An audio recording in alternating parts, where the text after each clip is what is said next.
những nét văn hóa độc đáo rất riêng thu hút khách thập phương đến với nghĩa lộ Mường Lò. Đặc biệt là 6 điệu xòe cổ,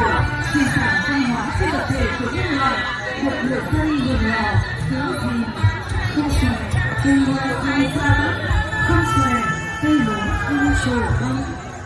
Trong sinh hoạt đời sống thường ngày cùng với sự thay đổi của bốn mùa xuân, hạ, thu, đông, người tháng Mường Lò nghĩa lộ luôn gìn giữ những nét đẹp của văn hóa dân tộc như lễ tết, xích xí,